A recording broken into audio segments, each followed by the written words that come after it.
This episode of the Golden Triangle Signal is brought to you by HB Neild and Sons. Contractors and construction managers, commercial, institutional, industrial.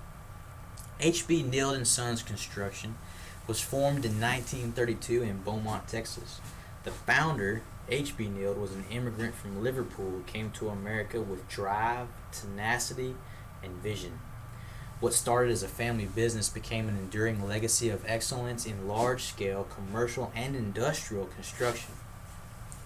HB Neild and Sons Incorporated grew in size and expanded in service areas over the decades. The business itself has grown into a multi-generational company with each of the 4 generations participating since the founding, all contributing together to HB Neild's vision of quality work and honest business dealings. The company is a product of hard work, tireless effort, and time-honored commitment by generations of employees and their families who share the Neild family's belief that every project must be of the highest quality and view every building constructed as a small portion of their heritage. Today, HB Neild is active throughout multiple segments of the construction industry all along the Gulf Coast, specializing in industrial construction and large-scale commercial and institutional construction projects. Industry-leading petrochemical clients turn to HB Neild for their extensive experience in heavy-duty, highly skilled construction within plants and refineries for blast-resistant structures, laboratories, control buildings, and administration buildings, while the commercial clients trust their experience and skill for their municipal buildings, their schools, churches, retail buildings, and other commercial structures. They build every project with the same values and principles that support the number one original promise from the founder, quality. So once again, we want to thank HB Neild and Sons Incorporated for sponsoring this podcast, the Golden Triangle Signal, and for assisting us and helping us achieve our dreams as we do whatever we can to do our part to help you also achieve your dreams.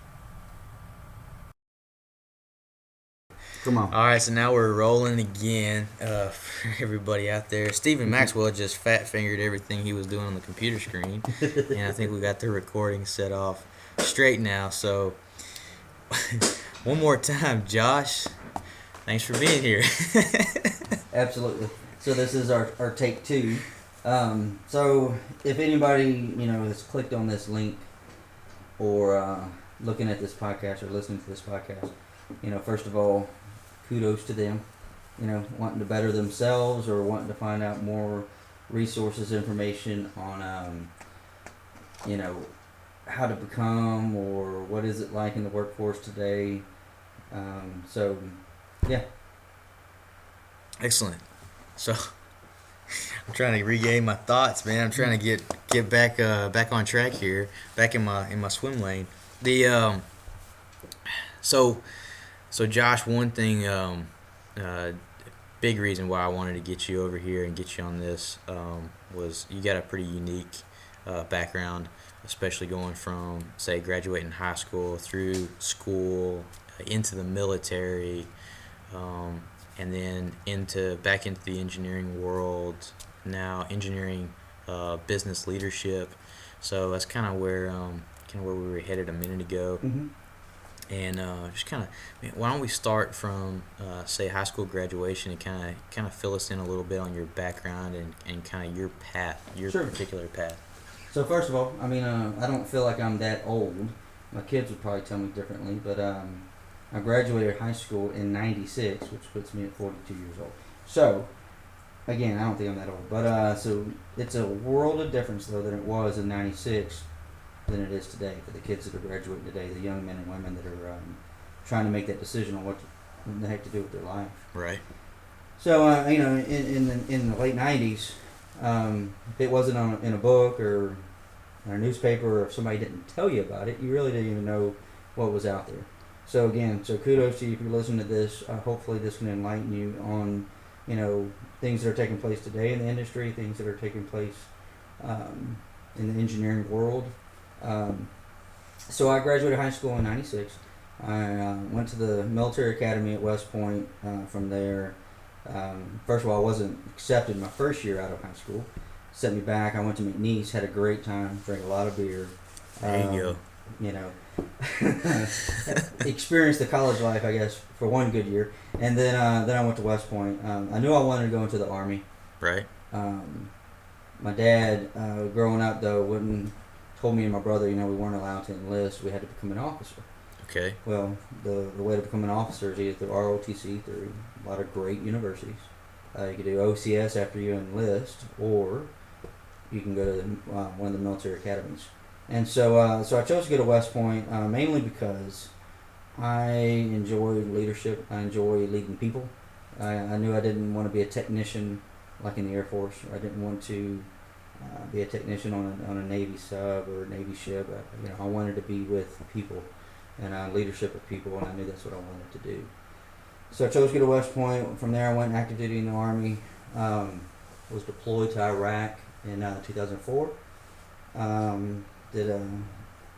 Got out of active duty in 2006, and then I joined the civilian workforce from there. So I would say for any young men and women that are out there that are trying to make up their mind, do I go to the military? Do I go to college? Do I go to work first? There is no right answer. Right. There's no right answer. You just gotta find your way. That's right. It's a heart thing. It's a gut thing. But I would say this: no matter what it is that you do, make a plan, and then execute the plan. And so for some people, college may not be what they need to be doing. Right. They may choose to go to college and they're not going to be happy. They're doing it because their parents have pushed them to do that or whatever the case is, and they're just not happy. Yeah, I knew. I've seen a lot of that. Yeah, I did one semester right out of high school. Graduated high school in 2005, and I went straight to Lamar that fall. Mm-hmm. Did one semester, and I knew within the first week of classwork that I was like, this is not where I want to go. This is not what I want to be doing. Mm-hmm. This is not what I have in my mind. And it was definitely something that my parents were pushing me for college. And I think my parents thought if I would just get in and get going, Mm-hmm. that I would just kind of get caught up in the process and kind of go with it. But I was just, of course, that was the Hurricane Rita semester, which kind of screwed everything at Lamar up for about 5 weeks. So that didn't help anything. But it was just within the first week, I was like, dude, this is not where I'm supposed to be right now. Mm-hmm. I'm not ready for this, or I'm not mature enough for this. And so I got out of it after Mm-hmm. that first semester because I just knew, I didn't know why. I just knew deep down, I was like, I'm just wasting my time. I'm Mm-hmm. wasting my parents' time. I'm wasting my parents' money. This is not where I need to be. And then I kind of went out into the world and just went to working, and kind of.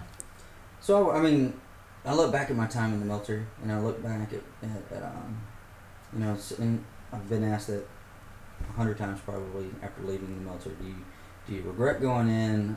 You would have been on a different path had you made different decisions as a 18, 19, and 20-year-old, and without any thought to it, no regrets at all. Yeah. No regrets at all. And I don't know a whole lot of people that went the military route that have regrets about it. Yes, there are things that you will miss out on, and the price to anything. A friend of mine sent me a meme the other day, and it was something to the tone of, the price for anything in this life is contingent on the amount of life that you want to give up for it. Right. The amount of life that you want to give up for that. So the price of going to college, how much life do you want to give up? How many, parties and things do you want, or how much time do you want to give up with your friends, or whatever the case is? How much life do you want to give up in exchange for that, whatever it is, whatever that price is? Right. So I look back at that time in the military and at the academy, and I missed out on a lot of parties. I missed out on a lot of that type of stuff, but absolutely not. My perspective on life since then has kept me in check. When I think about the worst days that you have whether it be getting shot at or whether it be whatever it is. Today you can look back and think, okay, life's not that bad. Had some really, really, really dark days, and then to compare them to what's going on today in life, it's kind of like I'll make it through it. Yeah. God's got my back. I've He's got us through a lot of hard situations. He can do it again. So absolutely. Yeah, that's something that I really draw a lot of encouragement today off of things that I did like 18, 19, 20 years old. mm-hmm. Whether it was like working in the oil field or something, when you had a day where like you really worked, like it was hot or it was really cold, and some days you look back at, well, I'm sitting in an office running a podcast right now. Mm-hmm. It's a heck of a lot better than down there in Sabine Pass, Texas, when it was 32 degrees. Air conditioning here is nice. Yeah, and I'm sure and that's what I am kind of envisioning that you're preaching to about the mm-hmm. the hard times. And probably in the military, probably a lot of really good times too. There's probably some good times that are tough to top. Absolutely. One of the things that you and I had talked about as far as things that we want to discuss on this podcast is one of the difficulties of going from the military to a regular civilian life. Yeah. And in those good times, yeah, there were some really, really great times in the military because everybody there had the same vision, they had a shared goal. Right. And we went about it different ways. We weren't always, just like locked up the same type of people, but at the same time, whenever you are working toward a common goal, yep. of defending the country, right? It's a very grand scheme of what we're doing, but at the same time, we had a mission, we accomplished that mission, we go back and we have some, in that brotherhood that you build, and those friendships that are just forged in fire, mm-hmm. That'll last forever. Right. That was one of my most difficult things coming out of the military, was dealing with civilians. Right. And it wasn't because I was so hardcore military mm-hmm. that I needed them to be dressed, or they just didn't have their haircut right or what. It wasn't anything like that. It was the fact that whenever I got out of the military and had my first civilian job as a supervisor, and I'd go to somebody and say, hey, we need to get this task done, whatever it was, walk away and come back, and I was so used to it just being done. Right. Because I gave an order, and orders are followed, and, yeah. Like on the movie Few Good Men, or orders are followed, or men will die, everything. Right. Not that extreme, but at the same time, that was difficult. And so I'll think back to that time in the military of that shared vision. Mm-hmm. And so now, like, when I'm trying to get everybody together, sharing a vision is very, very, very important. For cohesiveness, it's important for our group as a company, and what we do. So, would you say? So I was gonna mm-hmm. ask. How do you create that environment? Outside of the military, and how do you bring those lessons in? And you answered the question before I really got to it, was mm-hmm. vision, mm-hmm. right? Mm-hmm. It's just having that vision, being able to, and especially for any other business owners out there or any other leaders out there, is that creating, and what I've found is so important, is creating and maintaining and expanding a vision mm-hmm. for everyone to buy into. Mm-hmm. You feel like that's it's idealistic, yes. Right. To think that everybody in your organization is going to wake up in the morning with your vision in mind. Right. You know what I mean? It's just one of those. It's a little far fetched to truly believe that everybody in your company is going to wake up and execute your vision that day. Right. The most that I think you can ever do, and this is, I'm still growing and thinking through this and learning as I go, but the most that I think I can ever do with my organization is to not have my vision, but share my vision. And it's a one-word difference, but it's a huge difference. I can get them to share my vision. If I can just get them to share my vision, then we're doing great. I think. I just. Yeah. It's difficult to have somebody and say, okay, here's my vision. Now you go with it. Right. It's not your vision. Your vision is it may be to be a chef one day or something. I don't know. Mm-hmm. But yet you want to be a good engineer. You want to be a good, construction worker and all these other things that we need. But it's still not your vision. It's my vision. But to get to somebody to share my vision is, I'm still trying to figure that out, actually. It's a trick. I just think that's where we're going to try to go with it. Yeah. It's the best I'll ever get to do. No. Yeah, it seems to be a kind of a moving target. Yeah. It's always changing a little bit. You're always learning. To me, everything's communication, Mm-hmm. and you're always trying to figure out how can I better communicate what I'm trying to do here. How can I expand this? Yeah, and it was difficult. Obviously, we're coming out of Corona, and having to make some hard decisions with the company. Letting a few people go and furloughs and different things like that. It's a difficult task, and through adversity, you find out who truly shares your vision. Though. That's true. You really do. Yeah. So that's an interesting thing to kind of touch on is so from a business standpoint, from Mm-hmm. a business leadership standpoint, what are some things like right now, Corona, Mm-hmm. COVID, Mm-hmm. Mr. 19, Mm-hmm. is what are some things like name something that you're dealing with right now in business leadership that you're like, dude, I did not expect to have to deal with this. This is not what you're supposed to have to deal with in business. That's a difficult one. Because, and maybe it's just because... I did not think I was going to have hand sanitizer at my workstation. You know what I mean? Oh, well, when it comes to stuff like that. You know what I mean? Absolutely. You know what? The thing about COVID, it has forced us as an organization to get better, to get more efficient. Because as we come out of COVID, which we're not out of, by the way, could have a resurgence or whatever. Right. And so I'm reluctant to go back and staff up to the levels that we were at pre-COVID. Right. And so instead, we look at our processes. We look at our, from an engineering standpoint, we still have customers that need drawings. We still have customers that need designs. We still have customers that need, whatever reports that they need. Mm-hmm. And how we do it is changing, but it's a good thing. It's a good thing because just like in the, it sounds bad from the standpoint of having people employed, but it's coming. It's coming that, and I don't want to be like an artificial intelligence, AI is going to run the world kind of a thing, but things are becoming more automated now than they ever have been. So there was a wave during the, 80s, 90s. This thing called the computer came about. This thing called CAD came about.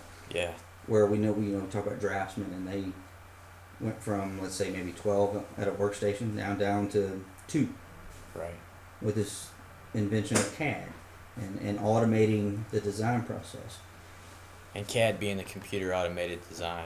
That's right. Yeah. For anybody out there, it's like, what are you guys talking about? We're talking about a handful of draftsmen with pencils. Yeah. And big pieces of paper going down to a couple guys working on a computer screen. Right. Piecing everything together electronically. So yes, huge change. So anybody that's in that type of industry, whether it be engineering or accounting or lots of other professional services that are out there, something like COVID it has changed the way we do business. It's changed the way we approach the world. A lot of people from a banking standpoint and some other friends of mine that as I talked to them, he said, yeah, we're working remotely, and I said, when do you expect to go back to the office? Well, we may not go back. This may be our new model. Yeah. And then why not? If you figured out how to work from home, how to work remote, how to do things more efficiently, then absolutely we better do it. Yeah. Especially if there's a way to do it more efficiently. Mm-hmm. You better be the one that's figuring it out. Somebody else is. Somebody else is getting it. That's right. So you better either you figure it out or your competition is going to figure it out. Mm-hmm. So, That's right. So let's drag back around to engineering a little bit, Mhm. and especially in today's environment, and what let's expand a little bit on why engineering? What brought you around to engineering?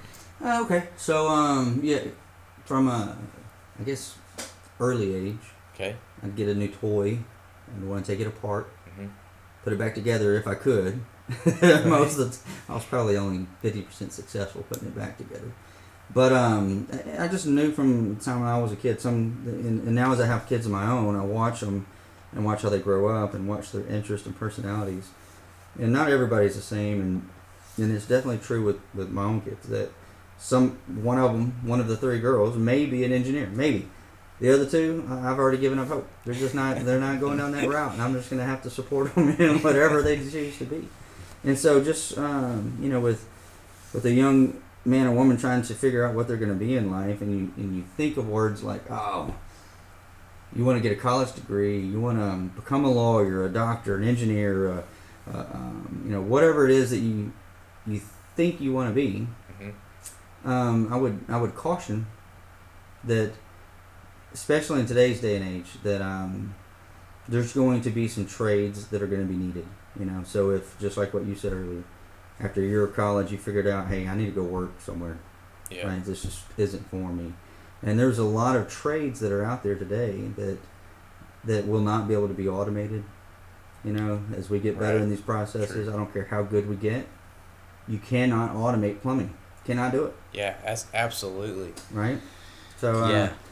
So for me, engineering, it was a decision at an early age. And it wasn't because I was so good at math. It wasn't because I was so good at science and all these other things that people think today. One of the engineers that we have in the office, he was telling me the other day that he preaches to his kids and nephews and his family members that it has nothing to do with how smart you are. Right. It has everything to do with how hard you want to work. Period. How hard do you want it? How bad do you want it? Do you want that college degree? If you want it, you'll go get it. Right.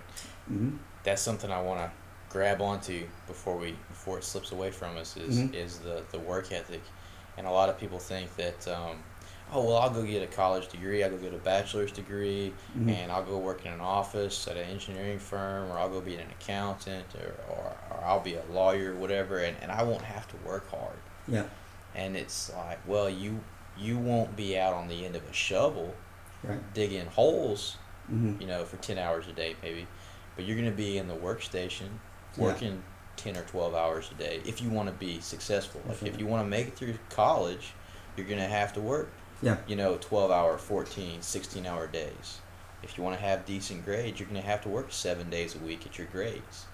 If you want to be successful and rise above the competition in the workforce, and you're in an engineering environment, you're going to have to work 7 days a week. You're going to have to take your work home with you. You're going to have to, be there before anybody else gets there. You're going to have to stay later than anybody else stays.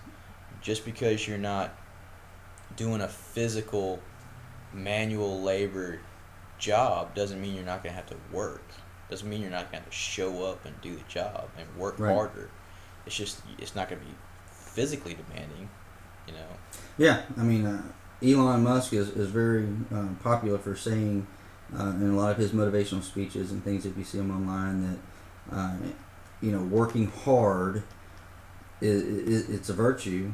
I think it's The Rock, and one of his, it says, he talks about you got to be the hardest worker in the room. You know what I mean? Yeah, and so, absolutely.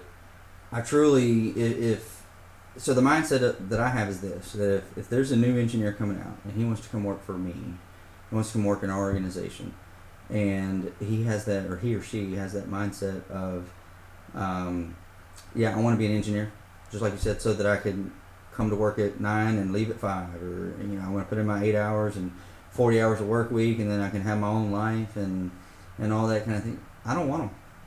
Yeah. I don't want them. And you were telling me earlier about how John Shackelford, the guy that founded Nature's Engineers, and I'm so proud to take over from, and carry on his legacy, what he taught you guys coming up, right? Yeah. That Yeah, and like, tell again what man, you told me. so I was sitting. We were sitting. We used to have. I don't know if y'all still have your staff meetings on Monday morning, but we used to have our staff meetings on Monday morning. And one of the first things he told me, I was have to say, I have to put this plug in there, is that I'm so incredibly grateful to everybody I've worked for. I've had good opportunities and bad opportunities, and I've learned lessons at each. But when I specifically went to work for John Shackelford, was a huge turning point in my career, because they literally, he gave me a shot that I probably wasn't qualified for, probably didn't deserve necessarily, especially based off of my education. And but John Nodden was there at the time, and John Nodden saw something in me that he thought he could, mold, and uh, and John Shackelford agreed and brought me into the organization, and that was a real turning point in my career, because I literally went overnight from a machine shop into an engineering office, and went from a toolbox to a computer workstation overnight, and was like, oh, okay, what do we do now? Okay, and so and that's a long story of a transition, but one of the first things he said was, we had these Monday morning staff meetings, and we all get together and kind of plan our week out, and one of the first things he said was, to us younger guys, was, if you show up to this Monday morning meeting without a pad of paper and a pencil ready to take notes down, you need to go back to your office, get a pad and paper, and come back up here.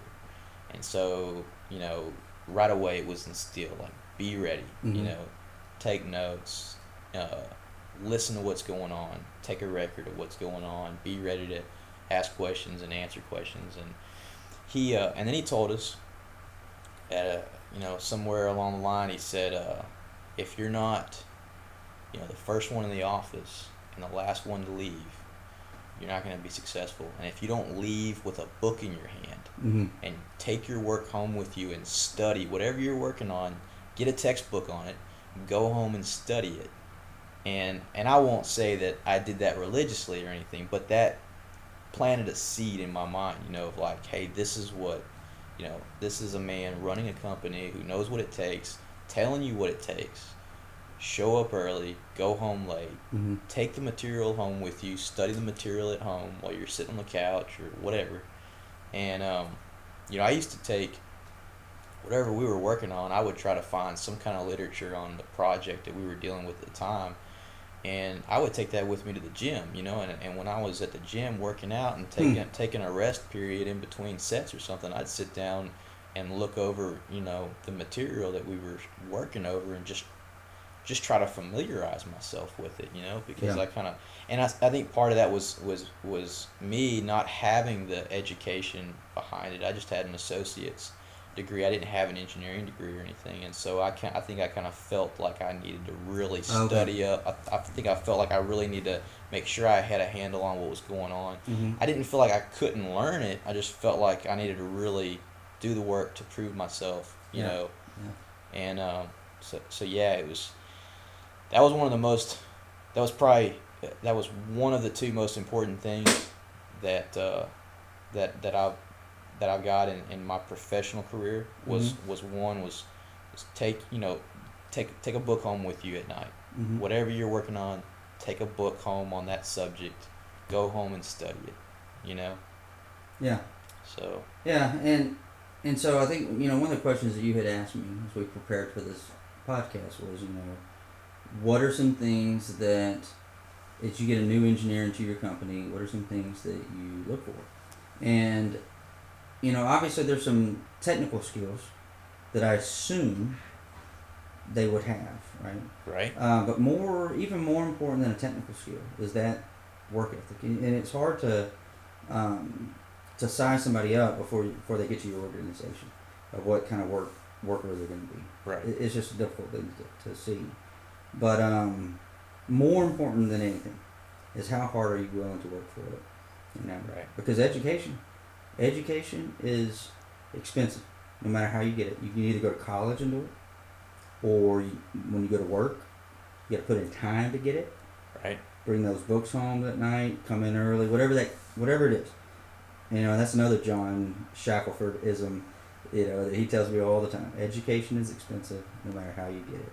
Sometimes it comes in the form of learning a lesson because you made a bad decision, and you pay somebody too much, or whatever the case is, and it just gets expensive. So Yeah. So anyway, but to get back to the other topic, one of the things we had talked about is as an engineer coming into a new company, you know, brand new, what are some things that I would expect they have already in their toolkit? Already ready to go. Drop dead. Yeah. Mm-hmm. First day on the job. Yep. So some of the things that surprisingly, and not all these stories are mine, but some of these stories come from other people in the business that have told me, you know, about different graduates that they've received recently. Mm-hmm. And one of the stories was an engineer arrives and send them out to the field to go take some measurements. Come back and one of the instructions was go pull some tape measurements, and then draw it up to scale, and then bring it back to me, and let's review it. Well, they bring it back and it's sketched out, and man, it looks like just garbage, right? Okay. To be polite. I was gonna say something else, but okay, I got you. And so the guy looks at the engineer and says, you know, I thought I told you to draw this to scale. And the guy looks at him and says, now when you say draw it to scale, what exactly do you mean? That right there, you know, is a so some things that I assume getting a college graduate as an engineer is just number one, basic sketching capabilities. Right. Okay. So one of the first things that we do, Mm-hmm. one of the first things that John has always done is train up an engineer through the language of CAD. You know, we were talking about CAD a while ago, how it is taking jobs and everything else. Right. And one of those things that we are very religious about doing is making sure that our engineers know how to sketch and draw in CAD. Okay. It's the basic language of the engineering world. Right. And so to be able to look at a drawing and not know the ins and outs of that drawing is very difficult. So I would expect, as soon as I get an engineer, if they don't already know CAD, which they don't teach in pretty much any engineering curriculum that I've looked at in this area, which I think is a shame, but as soon as I get them, I'm going to pair them up with a designer or drafter. Right. And I've even had some pushback from some engineers where it's maybe the feeling of being beneath them. They're a engineer, you know, I graduated with a degree, and now you're going to have me working as a designer? Yeah, Right. yeah. I am. Yeah, I am. Buddy. Sorry. I mean, it could be Yeah. worse, right? Yeah. But there's a basic thing, understanding drawings, understanding CAD, and of course we're a civil structural engineering firm, right? So certain engineering programs, whether it be aeronautical or electrical, maybe isn't as CAD intense. Okay. Yeah. But from the standpoint of what we do, we speak in drawings. Pretty important. That's right. Yeah. That's right. Some other things that I would expect from a computer standpoint, if I had somebody come in today and didn't know basic Microsoft products, right? Word, Excel. Yeah.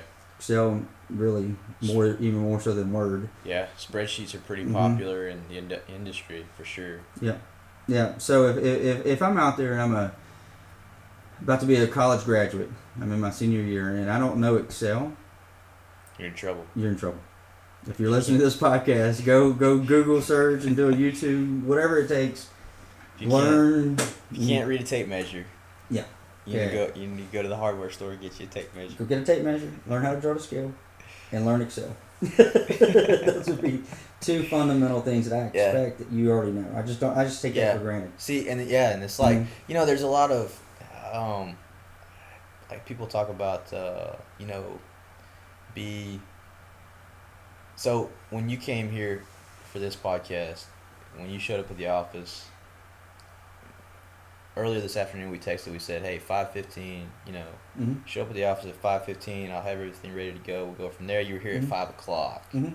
And a lot of times people are like, hey, 5 minutes early. You got to be 5 minutes early. It's like, really now, like nowadays, like little things, Mm-hmm. like 15 minutes is the new, 15 minutes is the new 5 minutes. Yeah. Maybe 10 years ago, being 5 minutes early, worked. But now, you might need a little bit more time to get into the facility, Yep. to get to the meeting, Yeah. to get through security, So on that topic, here's how it was explained to me years ago, and I truly live by it. If you show up late, and I can understand once or twice or whatever, Mm-hmm. but there comes a time that you just don't control your destiny at all. So showing up late to an interview, right off the bat, that tells me, okay, and then I want to get an excuse from the person. They'll say something like, oh, well, my car, battery was dead when I woke up this morning, or anything, any excuse you can come up with. I don't care what it is. Yeah. All I'm thinking in my mind is the situation controlled you, and you didn't control the situation. I don't even want you. And then when that happens 2 or 3 times down the road, it's kind of like, really? I mean, how important is this job to you? How important is this opportunity to you? How important? And if it's not, then we need to go different I ways. was about to say, it's pretty competitive out there in a lot of environments. So it's like, if this isn't important to you, it's probably, and so there's 2 things there, that definitely crept up in the conversation that I want to catch on. Is one is nothing's below you. Mm-hmm. And so like you talked about, sometimes you get some pushback from engineers saying, oh, well, the design work, I'm not a designer, I'm an engineer. So, and one of the earliest lessons I got was from my grandmother when I was probably about 12 years old or so. And I had a cousin going through an apprenticeship program. Mm-hmm. And she told me, one evening sitting around the dinner table, she said, every time he doesn't have something to do, like every time he's not directed to be doing something, he finds something to do. He picks up a broom, he picks up a mop, he cleans his workspace, something. And she said, there's always something to do. Mm-hmm. You can always find something to do. You can always stay busy, no matter what your job is, and nothing's below you. And like in the construction environment that I come from, sometimes guys are like, well, I don't clean up. Yeah. I'm the journeyman. I don't have to clean up. And it's like, no job's below you. And if, especially for young people breaking out in whatever industry they're in, it's like, whether that be industrial or medical or something professional, nothing's pulling the trash out, the trash bag, the full trash bag out of the break room and throwing it away and refilling is, like nothing's below you. And like in the engineering environment that we're discussing specifically this evening is, no task is underneath you to do, and nothing is not important to do right now. Like, get it done right now. And if you can help, no matter what, you're the senior engineer, but you can help the draftsman, you can help the designer out, you can get it done. Nothing, it's all important. Get it finished. Help the team out. Yeah, that's right. But getting that message across sometimes is. Yeah, well, I mean, and so again, to anybody that's listening to this, and it's from the lens of, I want to learn on how to go into this work world and how to, that sense of entitlement that is very prevalent in the generations that are coming up right now, is dangerous. It's a dangerous attitude to have, and it bleeds over into this sense of that the world owes you anything, and then when you arrive at the workplace, that you think that workplace owes you anything, right? And they've got a lot of we've run into some people, to young men and women that just they have that backward. Yeah. For the workforce to owe you anything, you're not that good. Right. I don't care who you are. You're not that good. I owe you anything. So. Yeah, and it's like some people wake up in the morning thinking there's no competition out there, and it's like, bro, Yeah. I don't know what neighborhood you grew up in, but there's competition out there somewhere, and it's ready for you. You know. That's right. And if it's not right here in Southeast Texas, you know, it's out there somewhere in the world. Mm-hmm. You know, ready to take the contract away from you. Yep. So, do your job. That's it. Do your job. Do the job below you. Whatever it is, just That's a tough thing. Sometimes you're like, just do your job. Mm-hmm. That's it. You don't have to do in some cases you don't have to do that much extra. Just do your job. Yeah. And do it right the first time. And right the first time. Read a damn tape measure. I had a guy. So I was in the machine shop one time, and I was helping a fabricator out, and he came up to me and he said, I want you to take this stack of material, and it was like, I don't know, like 2-inch square tubing or something like that. And he said, I want you to take it over the bandsaw, cut it all up, and such a length. And I don't even remember what we were making, but it was like, take this material, go cut it up. I said, all right, no problem. And he says, he looked at me and goes, can you read a tape measure?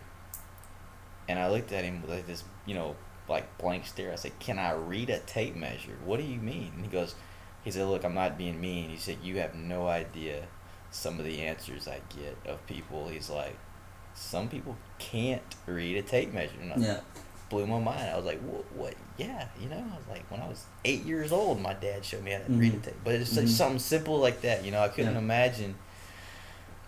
Learn how, Google it. Yeah, there's YouTube. there's these lists. I've seen them before in the past. All the lessons. Oh yeah, to learn, right? Before you can really call yourself a man. Then there's the items that you need to know how to do. Right. Change a tire, change oil, whatever. Yeah. And you go down that list and you think, growing up, it just happened. I don't know how it happened, but it just happened to us, right? Either it was because we had fathers that were with us to show us, or we ran into situations that we had to learn it, or whatever the case was. And then in today's, it's just not happening. I don't know. I don't know, it's man. Very interesting. We had hands-on people. Mm-hmm. I mean, I don't know. It's just we had hands-on people. I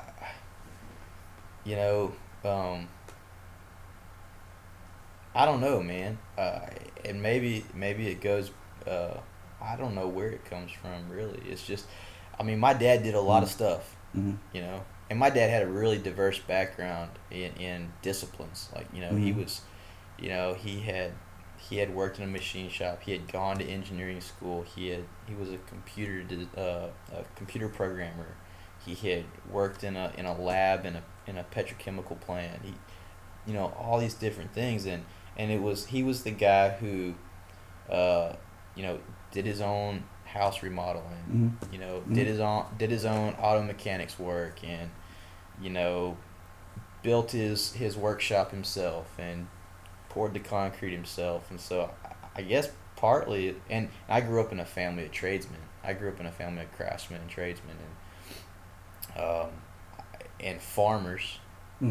So we kind of we'd spend summers up talking to our cousins, visiting our cousins at the family farm and seeing the farming side, the ag side, and then we, the rest of the time was with family members that were all craftsmen and tradesmen, and and it's, I don't know where all that exposure comes from, but it's it's just not taking place today, whatever the case is. And so here's the other thing that along those lines, one of our engineers, love him to death, and came to me last year and said, hey Josh, if you don't mind, I'm gonna get a second job. I said, I mean, am I not paying you enough? I mean, do we need to have a talk? What's going on? And he says, no, it's not that. It has nothing to do with pay. I just, on Friday afternoons and over the weekend, I'm going to get a job at a car dealership. A car dealership? What the heck are you talking about? And so he's telling me, he says, well, I realize that one of my weaknesses is interpersonal conversation and how to approach people and deal with people. Wow. Okay. Yeah, that's what I said. I said, oh, on. wow. I said, so you're going to go become he said, there's no better way than to have a part-time job as a car dealer. You have to deal with people.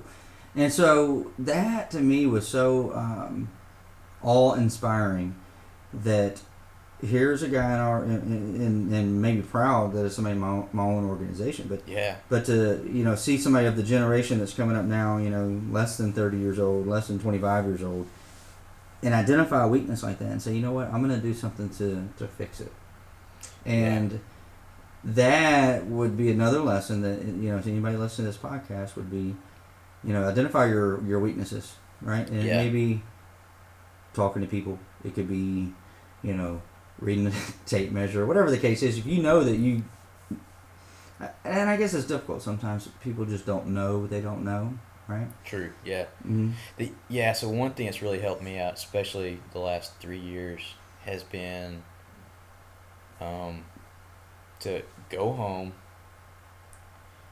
get really, really honest with yourself, get really, really introspective, and say, where am I failing? Just pick a topic, like professionally, in a relationship, in your personal finances, your personal career, anything. Get real honest, real introspective, and say, where am I failing?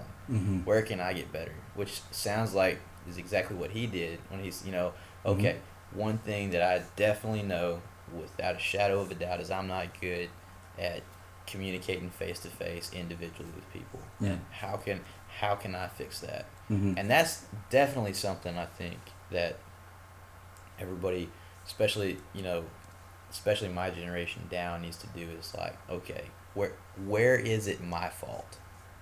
Where is there something that's my fault that I can fix? Because if it's my fault, and this is this will probably resonate with anybody that's listening to anything out there in like self-help or anything like that, is like, hey, if it's your fault, pretty good chance you can fix it. Yeah. Which is pretty powerful. That's pretty empowering. Just go, hey, you know what? Something I can fix.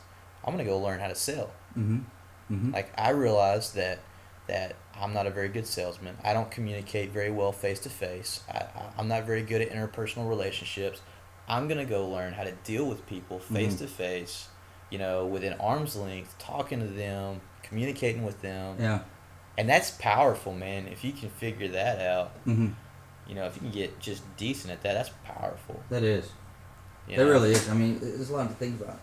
So that's in that one sentence. And that's an incredible thing about so now I'm back on the contracting side now. Mm-hmm. After I left Natchez Engineers to go to HB Neild and work on the construction side, and and so now I've seen both sides of the fence. I started out in the construction industry, had a awesome, brilliant opportunity, to get onto the engineering side when I worked for John, and then being back on the construction side, kind of seeing both sides of the fence. And one of the biggest things I realized is the importance of communication, the importance of being able to find out what somebody's trying to tell you, like understand what somebody's trying to tell you, and be able to communicate that thought back to them and verify it, and then help them understand what your obstacles are in getting to that result.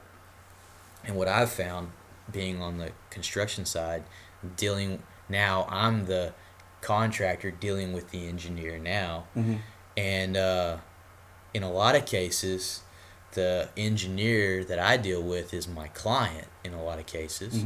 So one of the powerful things that I've found is the mindset that I try to take into the field, into the project with me, is that the more clear I can communicate with the engineer that I'm dealing with, the faster we can solve this problem, the more correctly we can solve this problem, the less change orders we're going to incur, the less revisions we're going to incur, the less time we're going to waste trying to alter a design, the better I'm going to make him look to his boss. Right. And if I make him look better, he's going to make me look better. And that was something I really worked to try to get across to anybody I deal with, is like, look, if we go and figure out exactly what this guy's talking about and get on the same page. Just get on the damn same page. And if I can make him look better, he's gonna help me look better. Then that's my goal. And that's really helped a lot of. And I'm sure you can probably attribute this everything in work, everything in business comes down to relationships. And the Mhm. better of a relationship you have with somebody that you deal with, the less you're going to have to fight any part of that project, you Yeah. know. And it's like, if I can make you look good, chances are you're going to make me look good. Yeah. And if I can communicate well to you and figure out what's going on and figure out what you need, chances are we're going to all make this process easier. Mhm. But I don't know. So hit more on what you were just saying, and going back to one of the keys of what do I expect somebody to have coming out of college and coming to work at an engineering firm is communication skills. Right. And so you'll have English in high school, you'll have English in college, and then once you're done with those, the composition portion of writing an essay or whatever the case is, that you may say, okay, you'll never use that again in your life. Forget about that. But Right. I would say yes and no. Mm-hmm. Yes, forget about who cares about iambic pentameter, or who cares about if it's written in a certain format. But what I do care about is getting communication and getting an idea across. And so as engineers, we don't think that way. Usually we think in numbers, and we think in graphs, and we think in tables, and we think, kind of theoretical. Right. And one of the things that I have found that is very important Mm-hmm. in an organization is to actually have somebody with a liberal arts, maybe not a liberal arts degree, but definitely a liberal arts type of mindset. Yeah. That can take reports and communicate them, or can take a email and communicate them. So one of my weaknesses is my written communication. Right. Okay. I'm very to the point, very lacking sometimes, and hey, this is what I want done by. See you later. Boom. Right. It's in the email.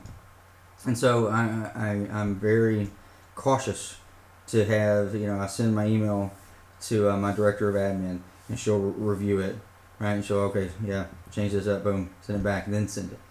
Just to get a second set of eyes, to think that here I am, I'm the owner of the company, I can do what I want, right? I can send it off, and who cares? Right. I know that that's my weakness. It takes a little bit more, yeah. Yeah, it does. And so I don't think anybody, I think having somebody to proofread your stuff is very important. And but if you know that you have a weakness of that, have somebody read your stuff before you submit it, because I've seen some stuff that was written and I read it and I'm like, whoa, I'm horrible at this, but damn, this is really bad. Yeah, I've seen some emails before. I was like, Mm-hmm. dude, how did this email even get out of Microsoft Office? Yeah. Like, you should have seen like little red squiggly lines all over this thing before you sent it. And maybe that's coming from the generation coming up that we didn't text in high school, right? Yeah. We didn't know what a text was.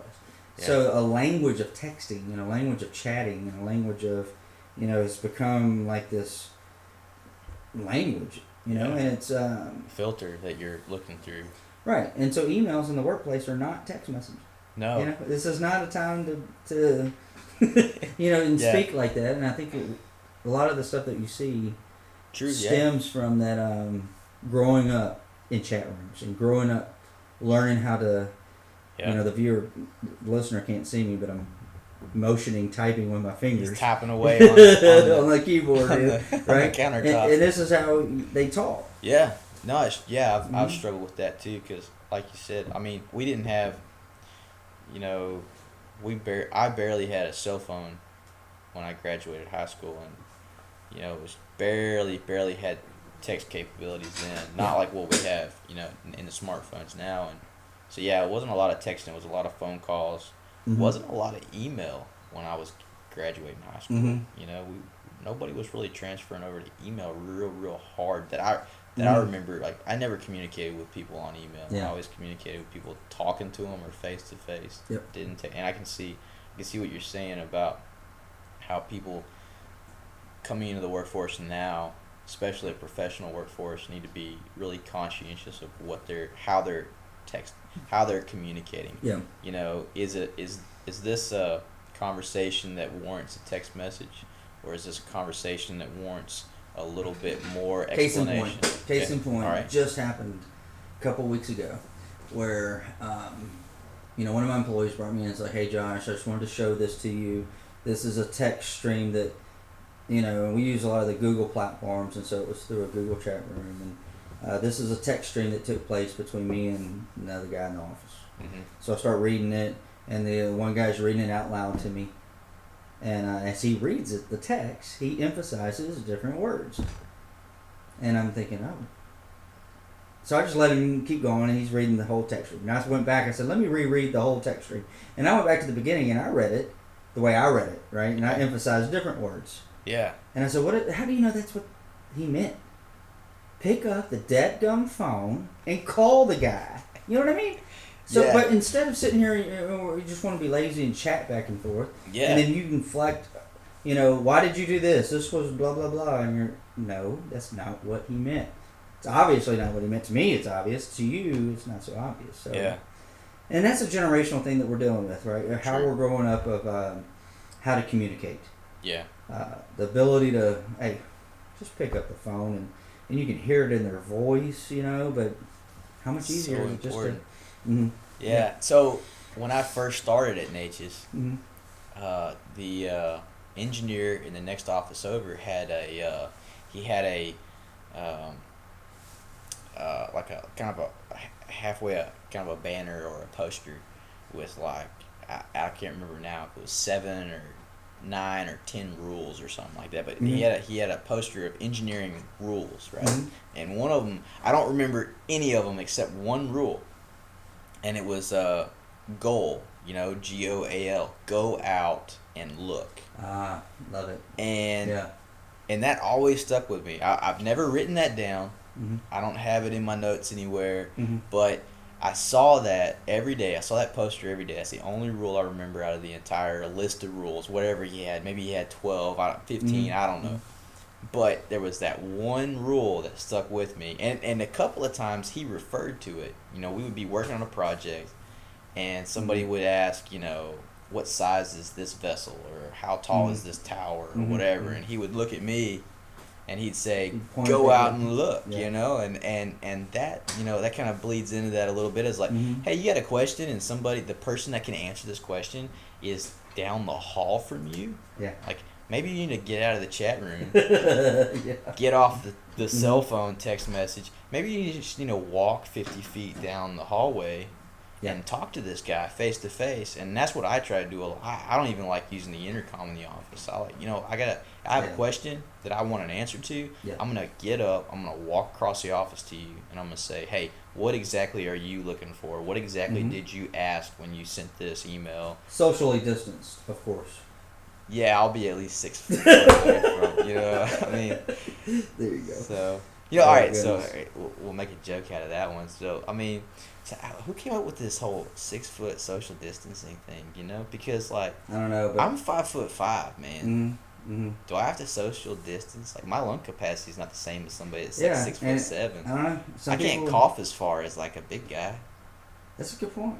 That's So a do good I point. have to stay 6 feet away, or can I be like 4.5? I think you're good at 5'5". 5 You foot? have to stay 5'5". Maybe it's wingspan. I think it's more like wingspan. So if my arms, if my wingspan, fingertip to fingertip is 5'5", maybe that's not as far as I can be away from. That's as far That's as. right. And I got weak lungs anyway, so I can't cough that far. I'm sorry, that's a tangent. I just thought about. But I mean, I just who's making these rules, man?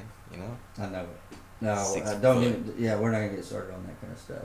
Hurts my feelings. This whole 6 foot thing, I've never been 6 foot tall in my dreams, man.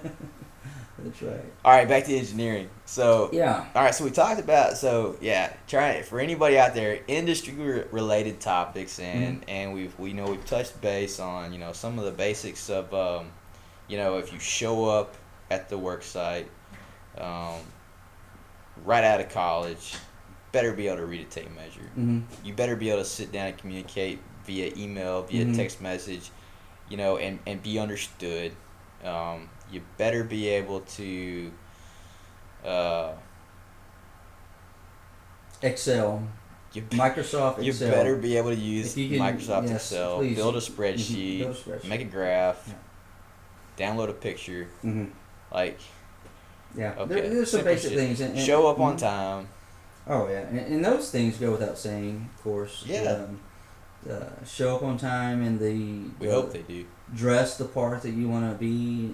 Let's talk about that for a minute. That's that's actually something that me and my brother have already touched on in an earlier episode, but something that's very, very important. And I thought I knew this. I thought I had this down, and I'm even learning in the last 6 months how much I didn't have it down, and so I've been kind of changing my own. Well, so dress code in the workplace is obviously very dependent on the company, right? True. So you can go to work for Google or for Amazon or whoever, and they show up in flip flops and whatever, right? Okay. And so there are different organizations that obviously are going to be different.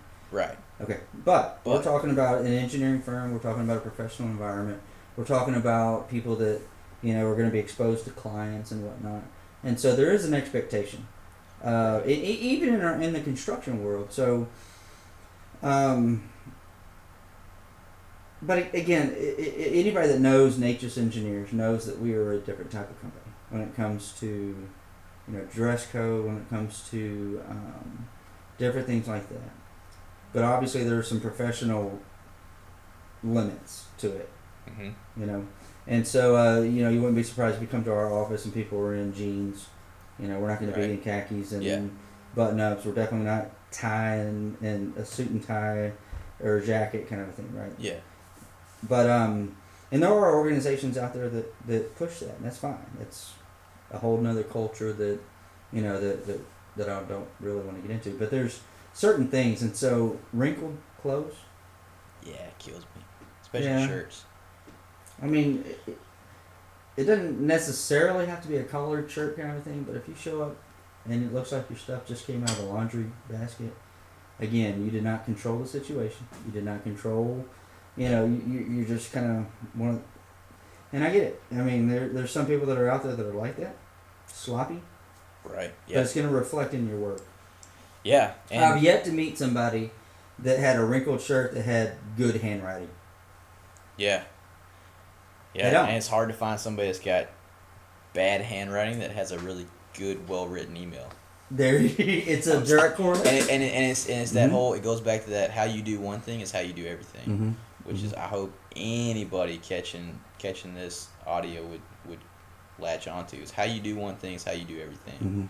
And, one thing me and my brother noticed real early on, like, probably by the time I was 20, okay, and so by the time James was 23, okay, was that when we entered the workforce, when we showed up at the shipyard, okay, Sabine Pass, Texas, working on an oil rig in a shipyard, nothing matters. Nothing mattered down there. It didn't matter what you looked like. You could show up in a pair of ratted out jeans and a t-shirt if you wanted to.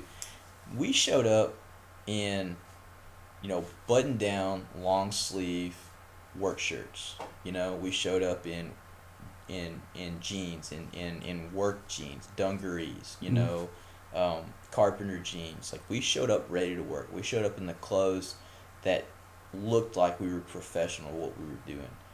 And down the road, that reflected in our work. It reflected in our work ethic because we looked professional, we felt professional, we acted professional, and all our supervision picked up on that. And we attribute a lot of our success in our lives to that mindset of, like, you don't show up in a t-shirt and a pair of worn out jeans just because you're the helper. Like, okay, you might just be the helper, but if you'll dress like you're the journeyman, chances are people are going to take you a little more seriously. The journeyman's going to teach you a little bit more. They're going to help you out a little bit more. Your boss is going to respect you a little bit more. The client, if he comes on site, is going to respect you a little bit more because you look like you have half of a head on your shoulders, And years down the road, we started to notice that, we would be sent to jobs, we had the superintendent called me and my brother up one day in the middle of a job. We were in Galveston working in a shipyard in Galveston, and they called us up in the middle of the morning and said, hey, we need you guys to jump in the car and drive 8 hours down to a shipyard in Louisiana and go to an oil rig and go do a survey, you know. And it was like, well, why are you picking us? It was like, well, because you're professional, you act professional, you look professional, you know how to do the job. And that didn't mean that necessarily we knew the job any better than anybody else. We were more qualified than anybody else, but we looked the part, we acted the part, we talked the part, we were respectful, and we knew how to do the job. Yeah. And so all those things kind of combined, you know, dressing like we were meant to be there, looking like we were meant to be there,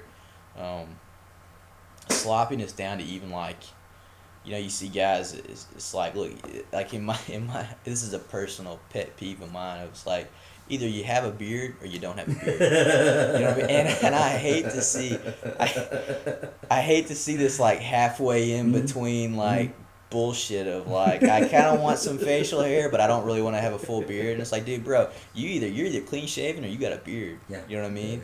Yeah. Of like. Yeah, it either looks like a one-day growth or not. Yeah, and it's like, if it's not, then it's not. And, you know what I mean? Like, go. What if you caught the guy just on he's a couple days into trying to have a beard? Well, I mean, that's different. You know what I mean? You can tell. You can tell. I mean, you were working around him. I mean, you should have been working around him. You should have known, like, and you say, like, hey, man, like, what are you doing? You know, it's like, oh, I'm trying to grow my beard out. Like, and that goes back to the communication thing of, like, you know, you should be tactful and approach these guys and hey, go. Bro, you know, what the hell's wrong with your face? You know what I mean? Oh, goodness. But what else we need to talk about? There's so many topics out there. So many different directions we can go on. But, all right, so, and we are stretching. We are stretching out. We've congratulations. We've passed the 1 hour mark. Oh, wow. Yeah, we got 65 minutes of content there. If anybody's still listening, man. Congratulate yourself. They made it this Pat far. yourself on the back. Well, hopefully we'll get another episode I think later on as some other stuff comes up. I think there's a lot to dig into, man, and especially from, you know, I want to have a future episode we can really dig in more on your military background and how that's helped you in your professional environment, how you think that helps you grow. You know, that's a totally, you know, that's a totally different episode, a totally different hour and a half probably worth of talking about that. But, you know, kind of recapping, it's just, you know, how important it is, especially right now for especially aspiring engineers, engineering students, new engineers, guys that have already gotten their degree, and which is an amazing accomplishment that we're not trying to discredit anything that somebody's accomplished recently and ready to go. They're ready to enter the workforce. Maybe they're looking for a little direction on where they should go. And it's like, man, nothing, like, it doesn't matter what field you're in. Work ethic trumps everything. Absolutely. You know, show up early, go home late. But at the same time, that doesn't mean that that's all you got to do. You know, right? So I have met some let's just call them as they are. There's some rocks, man. They just there ain't nothing up there. But man, they worked hard, and God bless them. Bless their heart, right? They tried. So I would say, don't think that you can outwork your way out of everything. You do have to use your brain. Yeah. You do have to, get into the books and understand what's going on behind the science of the engineering, whatever the case that is. And learn, like, when something doesn't work, figure out why it didn't work. That's a good point. Here's one that just came up not too long ago. I asked one of the younger guys in the group a question. And the response was, oh, well, I got stumped on, this part of it. And so in a day, maybe 2 days had gone by after this. Right? A lot of time. There's a lot of time to be stumped on something that in today's day and age with the internet, with every resource that you have, there's very few things you need to be getting stumped on. Because what we do is it's not the first time this has been done. Right. Somebody else has done this. They've figured it out, and it's on the internet somewhere. Yeah. And so that right there showed me a work ethic issue. When somebody says, yeah, I got stumped, well, what'd you do the next 8-hour day, and what'd you do that next 8-hour day after that? After you got stumped, I didn't know about it. Yeah. Did somebody else in the organization, did you work with somebody? Did they? And so that to me is key. So that's something I definitely want to touch on before any of this gets closed out for this episode. Is there are so many people out there that will bend over backwards to help you. Yes. The older generation is just they're so ready to help. They're so ready to tell, and that kind of also goes back to making sure nothing's beneath you. Mm-hmm. It's also making sure you're not afraid to ask any person for help, because the older engineers will stop. They'll spend extra time with you, helping you understand it. And what's the worst that could happen? And I understand. I remember being younger. I still consider myself young, but I remember being younger and being afraid to ask certain questions. Yeah, you don't want to look dumb. You don't want to look dumb. You don't want to look stupid. You don't want expose your ignorance in certain areas. Yeah. But this is how I handled that. At an early age, I found the older guys that were really good at whatever it was, and I would approach them. Right. And say, look, I'm not good at this. I went to work at a paper mill. Mm-hmm. Okay.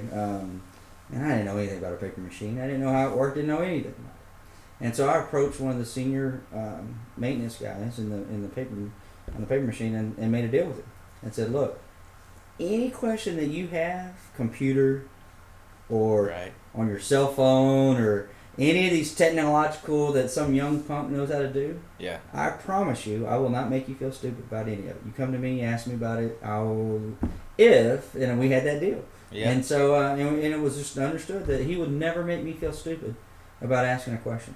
And so what I would challenge a young person today to do the same thing. There are things that this younger generation knows about that maybe the older generation isn't quite up to speed on. Yeah. And it's almost like this, hey, I won't ever make you feel stupid to ask me a question about how do I combine emails, or how do I forward this, or just basic things that the younger generation just knows how to do. How do I set up a Zoom meeting? Exactly.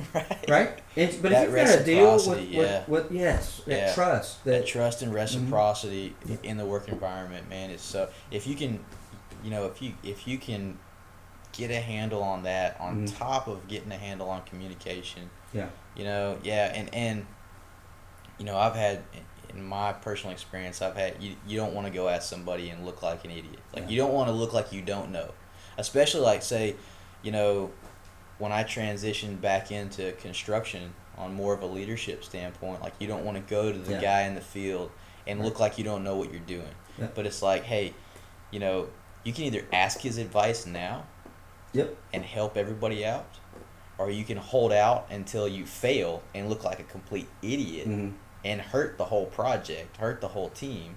Yeah. And there are jerks out there who love to throw out there things like, oh, you're the engineer, you tell me. Right, true, yeah. And I mean, but you can't do anything about those guys. You just anyways. can't. They're just assholes. You can't deal with that. We've all had them, and they're out there, and you just gotta work through them. Assholes and excuses, That's right. Everybody's got one. That's it. And I mean, hell, it's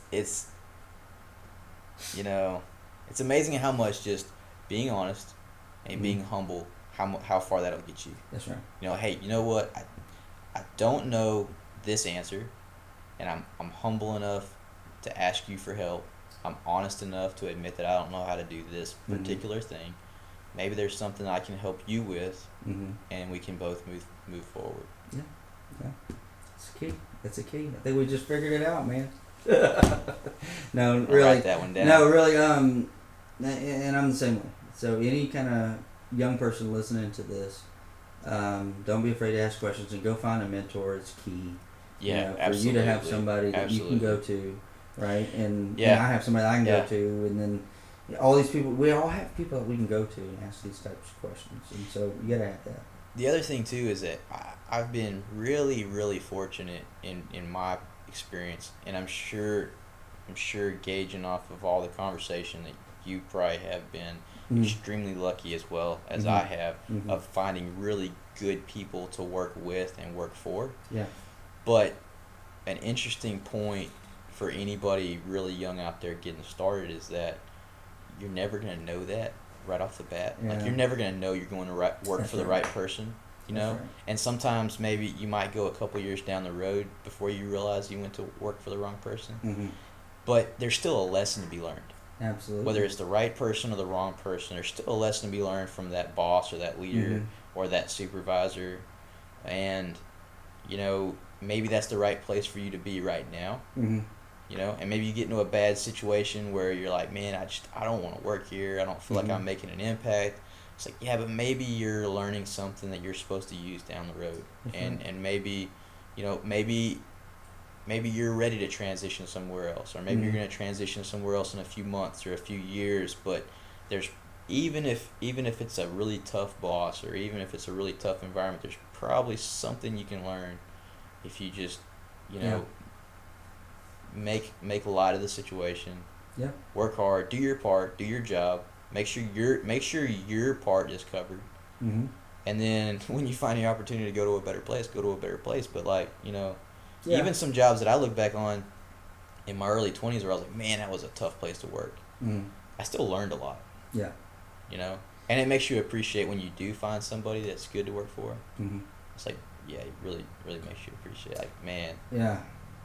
Yeah, it does. Natchez was a fun place to work, man. John was a great guy to work for. I learned a lot. And for anybody that's out there that's listening that might not be that young person, that might be that older person, dude, you got a big responsibility on your shoulders to be that mentor and be that coach. Yeah. And teach. Actively seek somebody out that and identify a young up and coming because look, there's lots of guys out there that just need it. You know, we need it. We need the mentoring. We need the leadership. They need the leadership. Absolutely, man. That's true. Cool. Well, heck yeah. So I want to do a huge shout out to Josh Reeves and Natchez Engineers, man, for coming in here and spending some time with us this evening and helping us talk through this, you know, the industry, and especially as it relates to the engineering environment. Man, I really appreciate your time, buddy. Absolutely. No, I thank you for the opportunity. There's something when you're passionate and you love some things like I do with Natchez and with engineering. It I could talk about it all day. And so thank you for the opportunity. And if there's anybody listening that man, just look us up on the internet. Come, you know, my email's on there. Shoot me an email. I'd be happy to meet up, have a beer, talk about whatever it is that we need to talk through because we're all in this together. Absolutely. Cool. Absolutely, man. We'll close it out right there at 76 minutes, man. 76 minutes all right. of Are we off? Content. No, we're off.